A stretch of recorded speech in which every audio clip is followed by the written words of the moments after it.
my mom got her wish. She got to stay home.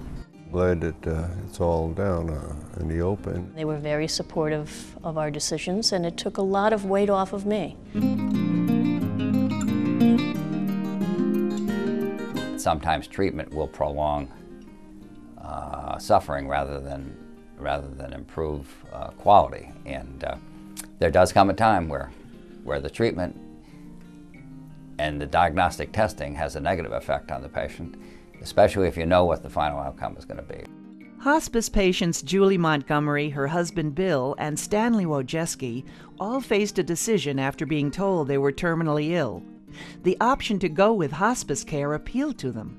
I didn't have to keep going through treatments and being disappointed, keep going, running from doctor to doctor, having disappointments.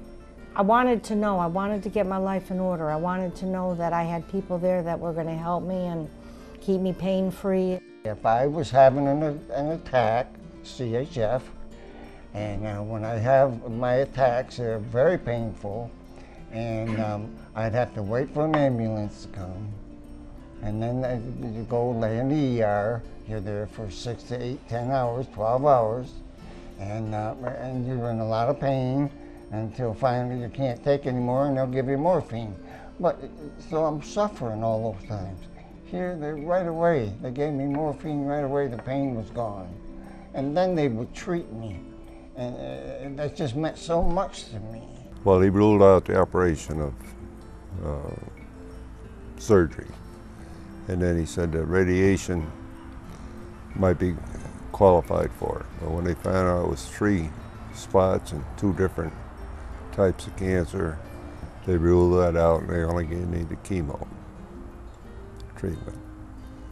And it looked like, he says, you know, like it was once a week, then it was more and lengthier, and come back for these shots and this and that. And it sounded like to me I was going to be in like 3 or 4 trips a week to the, you know, for a shot, for a checkup.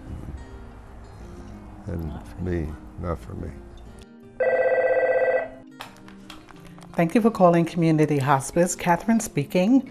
The biggest mistake people make is waiting far too long before involving hospice in caring for their loved one. We provide comfort care and emotional support. Many people realize how valuable hospice care can be, but they fail to recognize it may be appropriate right now, not sometime later. That's one of the main challenges and difficulties with hospice in this country, and certainly in this region, is that people often are referred to us late or refer late. Doctors have denial just the way patients have denial. I don't think any of us are really free from that. But it does compromise what it is that we're able to accomplish when we have so little time. To choose hospice or palliative care is not to choose no care, basically. It's not giving up medications entirely. It's not limiting access to everything that the patient would otherwise have had access to by any means. I think we're very good at helping patients delineate is what their goals are.